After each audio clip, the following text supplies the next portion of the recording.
ನೋಡಿ, ಈ ಭೂಮಿ ಮೇಲಿರೋ ನೆಗೆಟಿವ್ಸ್ನೆಲ್ಲ, ಕೆಟ್ಟದ್ದನ್ನೆಲ್ಲ ತೆಗೆಯೋ ಒಂದು ಶಕ್ತಿ ಹೆಚ್ಚು ಇರುವಂಥದ್ದು ಈ ನೀರಿಗೆ, ಈ ಗಂಗೆಗೆ. ಅದಕ್ಕೆ ನಾವು ಎಲ್ಲೇ ದೇವಸ್ಥಾನ ನೀವು ಭಾರತ ದೇಶದಲ್ಲಿ ನೋಡಿ ಅಥವಾ ಯಾವ ಹೊರದೇಶದಲ್ಲೇ ನೋಡಿ, ನೀರು ಹರಿಯುವಂಥ ಜಾಗ ಅದು ಸಮುದ್ರ ತೀರದಲ್ಲೇ ಯಥೇಚ್ಛವಾಗಿ ಇರುವಂಥದ್ದು, ಅಥವಾ ಬೆಟ್ಟಗಳ ಮೇಲೆ ನೀರು ಹರಿಯೋ ಭಾಗದಲ್ಲಿ.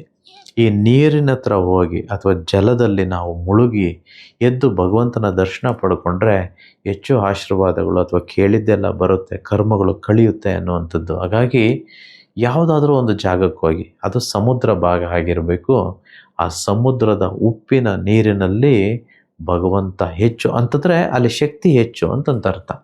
ನಿಮ್ಮ ಮನಸ್ಸಿನಲ್ಲಿ ಏನಿದೆಯೋ, ಯಾರ ಮೇಲೆ ನಿಮಗೆ ಕ್ಷಮೆ ಕೊಡಬಾರ್ದು, ಕ್ಷಮಿಸಲು ಅನರ್ಹರು, ಇವರನ್ನು ಮನಸ್ಸಿನಿಂದ ಕಿತ್ತಾಗೋದಕ್ಕೆ ಆಗ್ತಿಲ್ಲ ಅಂತಿರುತ್ತೋ, ಸುಮ್ಮನೆ ಹೋಗಿ ನಿಂತ್ಕೊಳ್ಳಿ. ಅಲೆಗಳು ಬಂದು ಕಾಲಿಗೆ ಬಡೀತಿರಲಿ. ನೀವು ಮನಸ್ಸಲ್ಲಿ ಅಂದ್ಕೊಳ್ಳಿ, ಈ ವ್ಯಕ್ತಿಯನ್ನು ನಿನಗೆ, ಶನಿಯಾದ ನಿನಗೆ, ಯಮನಾದ ನಿನಗೆ ಅರ್ಪಣೆ ಮಾಡ್ತಿದ್ದೇನೆ. ಇನ್ನು ಮುಂದೆ ಆ ಒಂದು ವ್ಯಕ್ತಿಯನ್ನು ಅಥವಾ ಆ ಒಂದು ಸನ್ನಿವೇಶವನ್ನು ನನ್ನ ಮನಸ್ಸಿನಲ್ಲಿ ಇಟ್ಕೊಳ್ಳೋದಕ್ಕೆ ನನ್ನ ಕೈಯಲ್ಲಿ ಆಗೋಲ್ಲ ಅಂತಂತಲ್ಲ, ನನಗೆ ಅವಶ್ಯಕತೆಯೇ ಇಲ್ಲ. ಸೊ ಆ ಸನ್ನಿವೇಶವನ್ನು ನಿನಗೆ ಅರ್ಪಣೆ ಮಾಡ್ತಿದ್ದೇನೆ.